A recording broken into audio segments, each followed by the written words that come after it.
नमस्कार मित्रांनो, आज आपण महाराष्ट्रातील अशा एका पवित्र प्रवासावर निघालो आहोत जिथे अध्यात्म, इतिहास आणि सह्याद्रीचं अप्रतिम सौंदर्य एकाच ठिकाणी अनुभवायला मिळतं। आपल्या आजच्या प्रवासाची सुरुवात होते ते भगवान शिवाच्या 12 ज्योतिर्लिंगांपैकी एक असलेल्या पवित्र त्र्यंबकेश्वर मंदिरापासून।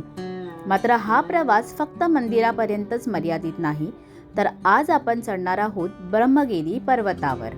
याच पर्वतावरून उगम पावते दक्षिण गंगा म्हणून ओळखली जाणारी गोदावरी नदी आणि इथून गोदावरी नदीचं उगमस्थान आहे। तर ही इथून गोदावरी नदीचं उगमस्थान। याच डोंगरावर आहेत अनेक प्राचीन पायऱ्या, गुहा, साधूंची तपोभूमी आणि पुढे आहे एक ऐतिहासिक ठिकाण, ते म्हणजे दुर्ग भंडार।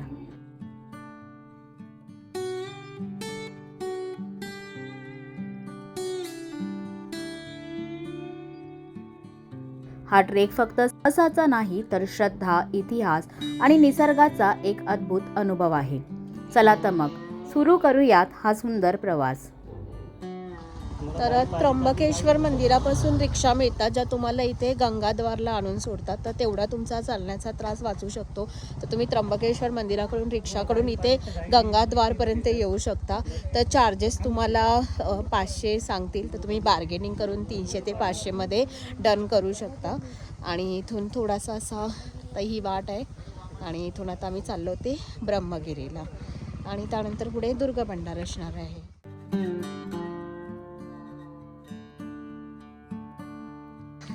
जर तुम्ही ब्रह्मगिरी बेसपासून चालू करताय तर 2000 पायऱ्या आहेत, आणि गंगाद्वारला आलात आमच्यासारखं रिक्षाने तर तुम्हाला 500 पायऱ्या चढायच्या आहेत। त्यामुळे तुमच्या एवढ्या कमीत कमी 1500 पायऱ्या तरी वाचत आहेत। आणि आम्ही आता गाईडसुद्धा घेतलेला आहे, तर इथे गाईड पण आहेत। तर गाईडचे तर मी तुम्हाला सांगणार नाही किती पैसे आहेत, ते तुम्ही तुमचं ठरवा, कारण लोकल आहेत, त्यांना पण थोडी मदत व्हायलाच पाहिजे। त्यामुळे तुम्हाला जसं जमते तसं तुम्ही त्यांच्याशी डील करू शकता। मग त्याने जाऊन वरती तपस्या केली। 12 वर्ष तपस्या करून शिवजींना प्रसन्न केले। शिवजीच्या जट्ट्यामध्ये गंगा होती, ती खाली आणली। मग त्यांनी स्नान केला, आणि स्नान करून ती गंगा इथे गंगाद्वारला आणली। अच्छा, गंगाद्वारला आली गंगा, तिथून गुप्त झाली, रामकुंडावर गेली। तिला गौतमी गंगा म्हणतात। आणि मग ती गंगा त्र्यंबकमध्ये गेली, कुशवर्त कुंडात। मग त्यांचे पाप नष्ट झाले, आणि हे पहाडाला 108 फेऱ्या मारल्या त्यांनी, तेव्हा त्यांचे पाप नष्ट झाले। आपण बी मारू शकतो फेरी, असं आहे। फेरीचा रस्ता मारतात का लोक? मग अजूनही मारतात? हो, 108? श्रावण महिन्यामध्ये खूप गर्दी असते। ज्याला जेवढे मारायचे तेवढ्या फेऱ्या मारू शकतात। फक्त यावर्षी 2 माणसांनी फक्त 108 फेऱ्या मारून गेले। इथं दररोज 2 चक्कर व्हायचे पूर्ण त्यांचे। या डोंगराला गोल फेऱ्या? हा, गोल फेरी असते, म्हणजे पूर्ण पायथ्याशी नाही, खालून फेरीचा रस्ता आहे। पूर्ण 1 दिवस लागतो जाणं येणं। इथं पण ब्रह्मगिरीला जायला 2 रस्ते आहेत। एक गाडीचा रस्ता आहे, एक पायी रस्ता आहे। ब्रह्मगिरीला जाता वेळेस गाडीनं जर आले तर 2 किलोमीटर कच्चा रस्ता चालायचा आहे। त्याच्यानंतर 550 पायरी चढून परत 1 किलोमीटर कच्चा रस्ता चालावा लागतो, तेव्हा शिवजट्टा मंदिर येतं। आणि दर्शन करून परत दुसऱ्या रस्त्याने शिवाने जटा हे केलेले, हा, शिवजट्टा मंदिर आहे। आणि तिथूनच गोदावरीचं उगम झालेलं आहे। उमराच्या झाडातून उगम झालेलं आहे। ती गंगा इकडे येत नव्हती, मग त्यांनी जटेमध्ये घेतली, आणि मग ती गंगा इथं खाली आणून सोडली। वरतीच ब्रह्मगिरीवर, पण थोडी दूर आहे तिथून। तर आपण बघणार आहे ते? हो, आपण तिथं चाललोय आता। तर यांचा नंबर मी तुम्हाला डिस्क्रिप्शनमध्ये देईन, तुम्हाला इथे यायचं असेल आणि जर गाईड हवं असेल तर यांच्याशी संपर्क साधा। हे खूप चांगली माहिती देत आहेत, आणि तुम्हाला हे व्यवस्थित सगळे इकडचा हा किल्ला, तसंच आजूबाजूचे नाशिकमधले बरेच किल्लेसुद्धा हे तुम्हाला या म्हणजे गाईड करतील। तर यांना तुम्ही संपर्क करा। हो, कुठलं हे घर आहे? अच्छा, हे महाराजांच्या काळात जे राखणदार होते गडाचे, त्या लोकांचे घर आहे। मग आता कोण राहतं? असंच बंद आहे?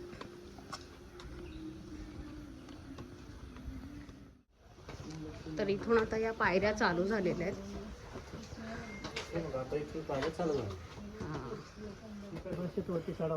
इथून 550 आणि खालून आलं तर 2000 पायऱ्या। अच्छा,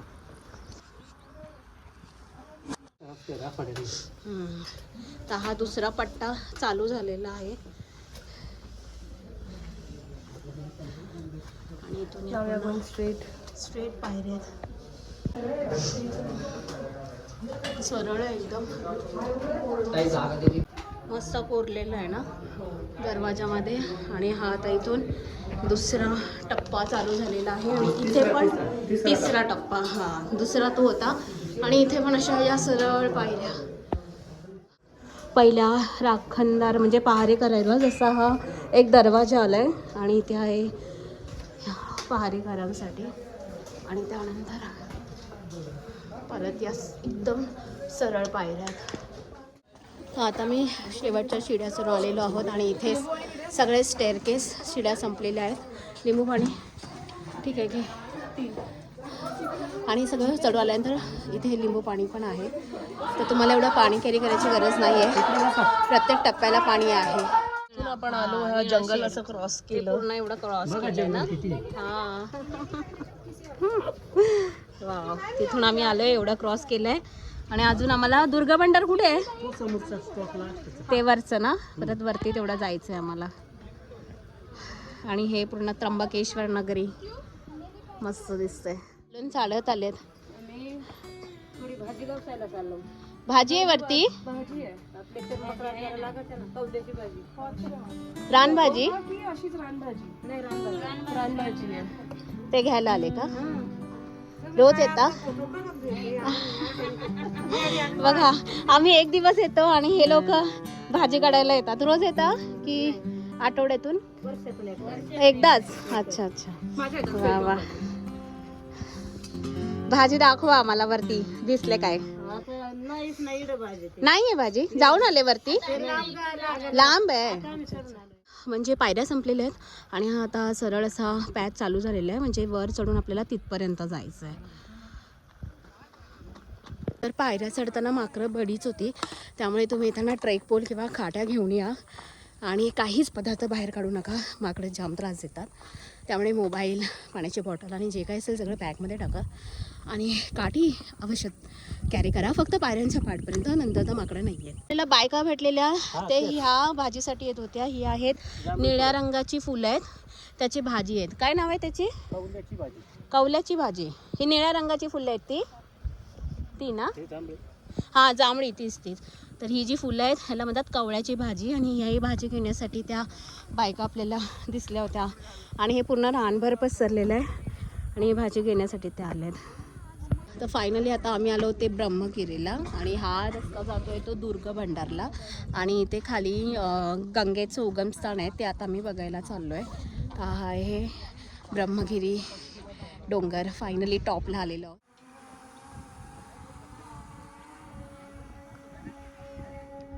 पुराणानुसार ब्रह्मदेवाशी संबंधित अनेक कथा या पर्वताशी जोडल्या गेल्या आहेत. याच परिसरात भगवान शिवांनी गौतम ऋषींना दर्शन दिल्याची आणि त्यानंतर गोदावरी नदी पृथ्वीवर अवतरल्याची आख्यायिका सांगितली जाते. म्हणूनच ब्रह्मगिरी हा एक केवळ ट्रेक नाही, तर एक पवित्र तीर्थयात्रा मानली जाते.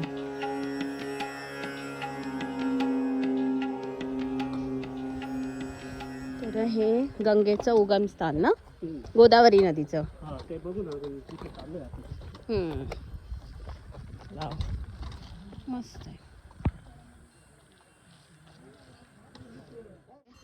आणि इथून गोदावरी नदीचं उगमस्थान आहे. तर ही इथून गोदावरी नदीचं उगमस्थान. तर इथून हे गंगेचं उगमस्थान.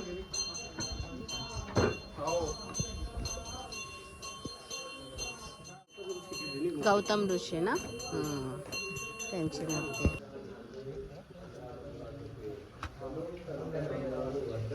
गोमुखातून पाणी पडतं बघा. हां, गोमुखातून. तिथून जे पाणी येतं ते इथून गोमुखातून बाहेर पडतं. इथून नदीला जात होती ना, हां हां, इथून जटेमध्ये घेतली ही गोदावरी. ही गोदावरी. हां, जटेमध्ये घेतली. इथून पुढे जाऊन 1 किलोमीटर अंतरावरती जटा आपटली. तिथून गंगा खाली उतरली.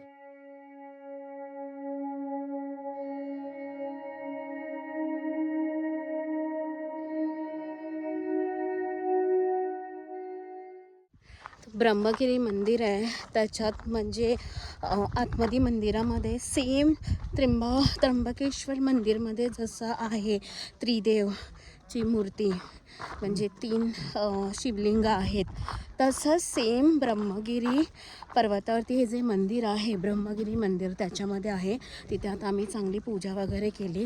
तर असं म्हणतात की खरं म्हणजे जी हे आहे शिवलिंग आहे ते हेच आहे वरचं आणि नंतर ते खाली स्थापना केली. पण असो जर खाली आपल्याला मंदिरामध्ये तर दर्शनच एवढं घाईघाईत मिळतं. तर तुम्हाला ॲक्च्युअलमध्ये 3 शिवलिंग कशी आहेत त्र्यंबकेश्वर जे म्हणतात 3 त्र्यंबकेश्वरच असं म्हणजे ज्योतिर्लिंग आहे जिथे 3 हे आहे ना विष्णू महेश ब्रह्मा विष्णू महेश यांचे 3 लिंग आहे असे. लिंग आहेत. ओके ब्रह्मा विष्णू महेश. तर ते 3 लिंगाला ती 3 बोटांनी आपल्याला जे स्पर्श करून जे दर्शन घ्यायचं असतं ते तुम्ही हे ब्रह्मगिरी मंदिरामध्ये घेऊ शकता. इथे भटजी पण आहेत. इथे पूजा वगैरे पण व्यवस्थित होते. अभिषेक पण असतो. तर तुम्ही खाली जर दर्शन होत नसेल तर इथे वरती या आणि इथे ते तुम्ही अनुभवू शकता पूर्ण 3 लिंगांना स्पर्श करून ते कसं आहे त्र्यंबकेश्वर अभिषेक केला जातो. ते पण तुम्ही अनुभव घ्याल आणि अभिषेकसुद्धा इथे होतो. हे जटा मंदिर. तर हे जटा मंदिर आहे. इथे जटा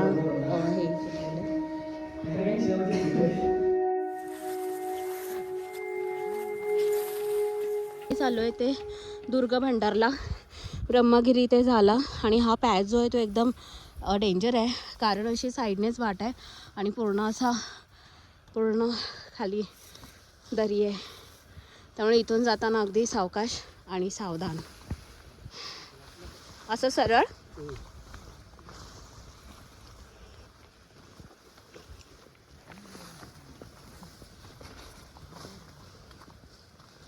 एकदम इथून तर एकदम खालीच जातोय.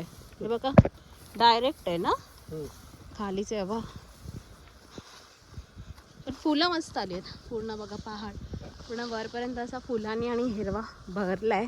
तर इथे पावसात अजिबात येऊ नका कारण आताच हिवाळ्यामध्ये एवढा पॅच एवढा एकदम अवघड वाटतोय आणि हे असं सरळ खाली आहे.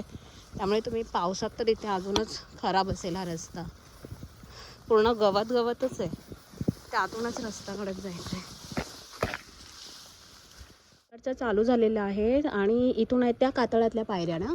इथून किती पायऱ्या आहेत तरी 45 पायऱ्या. 45 पायऱ्या आणि ते उतरून आपण मध्ये एक नैसर्गिक ब्रिज आहे तो करून आपण पुढे जाणार आहोत तो दुर्ग भंडार. तर इथून आता कातळातल्या पायऱ्या चालू झालेल्या आहेत. हे तेव्हा केलेलं आहे बघा कसं कातळ तोडून ना. वाव.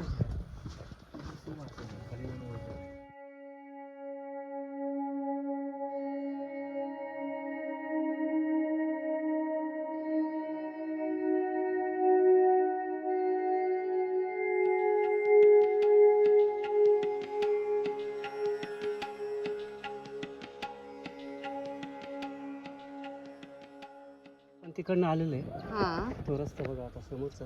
ओके. तो तो हां तो रस्ता तो दिसतोय. हे रस्त्याने आलो. हां हा दिसतो शेड बघा हां असा एवढा वरून आलो. आणि आता आपल्याला इकडे दुर्गा भंडारला जायचं तिथे जायचं आहे. आणि हा आहे तो नैसर्गिक ब्रिज तयार झालाय ना 2 डोंगरांना जोडणार. हा हे दोन्ही डोंगरांमध्ये रस्ता बनवला. आणि हे खालचा जे दिसतो तो गोरक्षनाथांची गुफा. हा इथे खाली मग त्याला रस्ता खालूनच आहे. खालूनच रस्ता हां तर हा आहे नैसर्गिक ब्रिज जो तयार झाला आहे 2 पहाडामधून पहाडांमध्ये. म्हणजे एक त्या साईडला आहे ते ब्रह्मगिरी आणि हा दुर्गा भंडार. इथे आहे तो दुर्ग भंडार आणि हा आहे इकडे हा आणि हा आता तो आपला नॅचरल ब्रिज तयार झालेला आहे. दोन्ही बाजूनी म्हणजे अगदी असं काय म्हणतात दरी आहे आणि फक्त एवढाच पॅच आहे. एवढाच पॅचने तिथे जायचं आहे. खूप डेंजर आहे पण खूप मस्त आहे.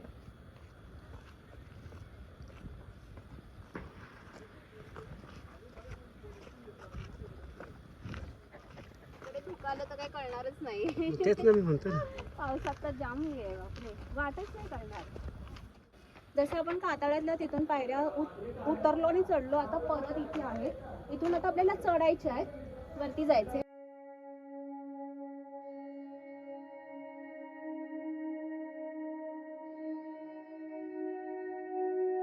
ते चालते रे तुला, तिथे थांबते मागे. एवढं सगळं पाणी असतं एवढ्या पाण्यात जावं लागलं होतं. बापरे. ते समोर झाली नाही का कशी भरतो पूर्ण. हा, संध्याकाळी तर chest एवढ्या पाण्यातून गेले आम्ही. काय रे विजय? तर एवढं चढायचं आहे खालून बघा असं पुन्हा कातळात ना आणि खालून आलेलो आहे ऐका. आणि इथे चढायचं एवढं.